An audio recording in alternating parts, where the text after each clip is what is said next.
সকাল ৯টার সংবাদে আপনাদের সবাইকে আমন্ত্রণ জানাচ্ছি। আমি তানজির রহমান। শিক্ষার্থীদের ৯ দফা দাবিতে আয়োজিত গণমিছিলে পুলিশ, ছাত্রলীগ, যুবলীগের হামলার অভিযোগ এসেছে। এতে শিক্ষার্থী ও সাধারণ জনতা হতাহত হয়েছে দাবি করে এর প্রতিবাদে আজ শনিবার সারা দেশে বিক্ষোভ মিছিল করবেন শিক্ষার্থীরা। এছাড়া পরদিন রোববার থেকে সর্বাত্মক অসহযোগ আন্দোলনের ডাক দিয়েছে বৈষম্য বিরোধী ছাত্র আন্দোলন। শুক্রবার সন্ধ্যায় বৈষম্য বিরোধী ছাত্র আন্দোলনের সমন্বয়করা এ কর্মসূচি ঘোষণা করেন। সমন্বয়ক আসিফ মাহমুদ, মোহাম্মদ মাহিন সরকার, আব্দুল হান্নান মাসুদ, সহ সমন্বয়ক রিফাত রশিদ সহ বেশ কয়েকজন তাদের ফেসবুক পোস্টে এ তথ্য জানান। তারা ফেসবুক লাইভে এসে বলেন, সারা দেশে ছাত্র নাগরিকদের শান্তিপূর্ণ আন্দোলনে হামলা করা হয়েছে। এর প্রতিবাদে এবং ৯ দফা দাবিতে আগামীকাল শনিবার সারা দেশে বিক্ষোভ মিছিল ও রোববার থেকে অনির্দিষ্টকালের জন্য সর্বাত্মক অসহযোগ আন্দোলনের ডাক দেওয়া হলো।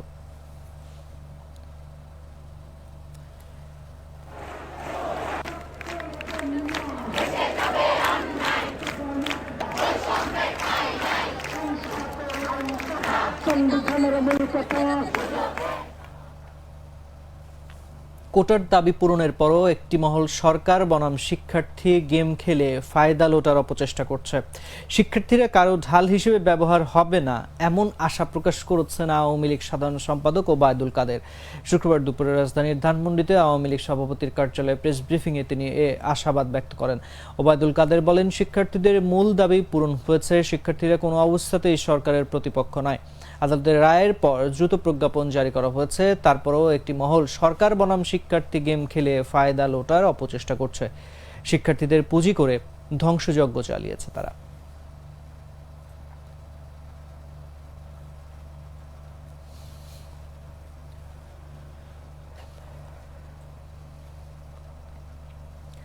দমন নিপীড়ন বন্ধ করে ও সহিংসতার হতাহতের ঘটনায় জাতির কাছে ক্ষমা চেয়ে সরকারকে অবিলম্বে পদত্যাগ করার আহ্বান জানিয়েছেন বিএনপি মহাসচিব মির্জা ফখরুল ইসলাম আলমগীর। তিনি বলেন, নানান প্রতিকূলতা উপেক্ষা করে দেশব্যাপী লাখ লাখ ছাত্র, শিক্ষক, অভিভাবক সহ জনসাধারণের সম্মিলিত স্বতঃস্ফূর্ত গণমিছিল প্রমাণ করে সমগ্র দেশ আজ সরকারের বিরুদ্ধে ঐক্যবদ্ধ। শুক্রবার গণমাধ্যমে পাঠানো বিবৃতিতে তিনি একথা বলেন। বিবৃতিতে বিএনপি মহাসচিব বলেন, বৈষম্য বিরোধী ছাত্র আন্দোলনে সরকারের সশস্ত্র হামলায় নিহত ছাত্র জনতার আত্মার মাগফিরাত কামনা এবং হত্যাকারীদের বিচার ও আটকদের মুক্তি, মিথ্যা মামলা প্রত্যাহারের দাবিতে আজ দোয়া ও গণমিছিল ছিল।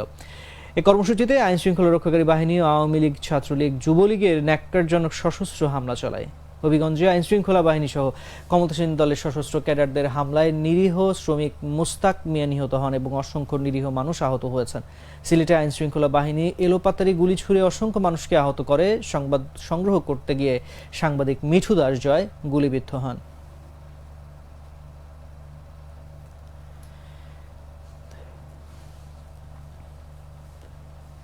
মোবাইল নেটওয়ার্কে জনপ্রিয় সামাজিক যোগাযোগ মাধ্যম ফেসবুক ও মেসেঞ্জার আবারও সচল হয়েছে। প্রায় 5.5 ঘন্টা বন্ধ থাকার পর শুক্রবার রাত 8টার দিকে ধীরে ধীরে সচল হতে শুরু করে। তবে দুপুর থেকে মোবাইল নেটওয়ার্ক ও ব্রডব্যান্ড ইন্টারনেটে যে ধীরগতি দেখা দেয় তা এখনও রয়েছে বলে জানিয়েছেন গ্রাহকরা। যদিও মোবাইল অপারেটর কোম্পানিগুলো এবং ব্রডব্যান্ড সেবাদাতা প্রতিষ্ঠানগুলো বলছে তাদের দিক থেকে কোনো প্রতিবন্ধকতা সৃষ্টি করা হয়নি। অন্যদিকে বাংলাদেশ টেলিযোগাযোগ নিয়ন্ত্রণ কমিশনের কর্মকর্তারা এ নিয়ে কিছুই জানেন না বলে দাবি করেছেন। তারা বিষয়টি নিয়ে গণমাধ্যমে কোনো কথা বলতেও রাজি নন।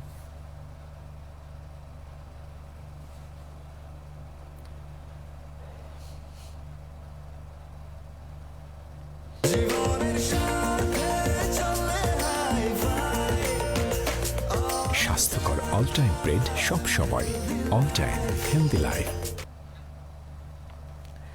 আইন, বিচার ও সংসদ বিষয়ক মন্ত্রী আনিসুল হকের বিশেষ উদ্যোগে শুক্রবার সাপ্তাহিক ছুটির দিনেও দেশের বিভিন্ন আদালত ৭৮ জন এইচএসসি পরীক্ষার্থীকে জামিন দিয়েছেন। আইনমন্ত্রীর পক্ষ থেকে জানানো হয়, জামিন পাওয়াদের মধ্যে ঢাকা বিভাগের ৫৫ জন, চট্টগ্রাম বিভাগের ১৪ জন, খুলনা বিভাগের ৬ জন ও রংপুর বিভাগের ৩ জন শিক্ষার্থী রয়েছেন। কোটা আন্দোলন ঘিরে সাম্প্রতিক সহিংসতা ও নাশকতামূলক কর্মকাণ্ডের পরিপ্রেক্ষিতে দায়ের করা বিভিন্ন মামলায় গ্রেফতার এইচএসসি পরীক্ষার্থীদের পরীক্ষার কথা বিবেচনা নিয়ে আইনমন্ত্রী তাদের জামিনের বিশেষ উদ্যোগ নেন। এজন্য তিনি শিক্ষার্থীদের দ্রুত জামিন দেওয়ার ব্যাপারে উদ্যোগী হতে সারা দেশে প্রসিকিউশন টিমকে নির্দেশনা দিয়েছেন। এই নির্দেশনার পরিপ্রেক্ষিতে শুক্রবার ছুটির দিনেও ঢাকা সিএমএম আদালত থেকে ৩৭ জন এবং চিফ জুডিশিয়াল ম্যাজিস্ট্রেট আদালত থেকে ৫ জন পরীক্ষার্থী জামিন পেয়েছেন। 11 আগস্ট থেকে তাদের স্থগিতকৃত পরীক্ষাগুলো অনুষ্ঠিত হওয়ার কথা রয়েছে। সামনে গেলে ভালো ছবি তো নাকটা।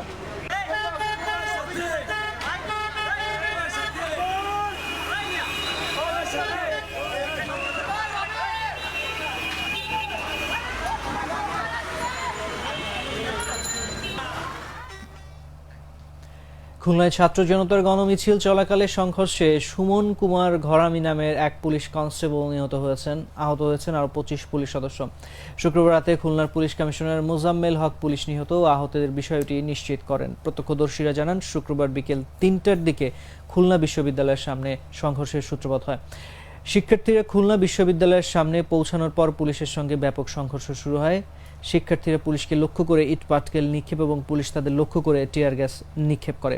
প্রায় আধা ঘন্টা ধরে চলে এই সংঘর্ষ। এ সময় উভয় পক্ষের মধ্যে ধাওয়া পাল্টা ধাওয়া হয়। এ সময় নগরীর গল্লামারি থেকে 0 পয়েন্ট পর্যন্ত খুলনা সাতক্ষীরা মহাসড়ক পরিণত হয় রণক্ষেত্রে।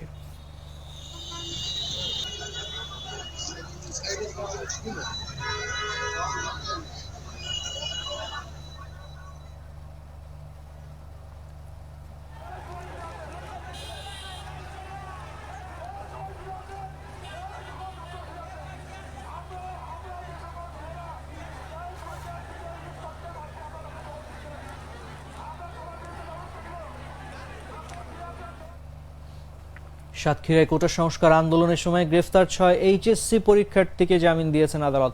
শুক্রবার সন্ধ্যায় সিনিয়র জুডিশিয়াল ম্যাজিস্ট্রেট মোহাম্মদ সালাউদ্দিনের বিশেষ আদালত তাদের জামিন মঞ্জুর করেন। জামিনপ্রাপ্ত শিক্ষার্থীরা হলেন সাতক্ষীরা সদর উপজেলার লাপসা গ্রামের কাজী সাকিব হাসান, শহরের ইটাগাছা তাসিম ফারহান নিলয়, দেবহাটার জগন্নাথপুর গ্রামের জাহিদ হোসেন, একই গ্রামের ফাহিম হোসেন, দেবী শহরের আসাদুল্লাহ ওরফে আকাশ ও সাতক্ষীরা শহরের পলাশপুর মধুলাবাগডাঙ্গির শেখ নাজিফুল ইসলাম।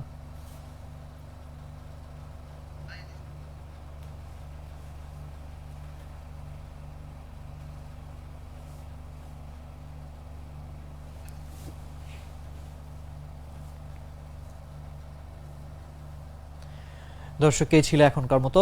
আমাদের পরবর্তী সংবাদ বেলা 11টায় দেখার আমন্ত্রণ জানিয়ে বিদায় নিচ্ছি। এতক্ষণ সঙ্গে থাকার জন্য ধন্যবাদ সবাইকে।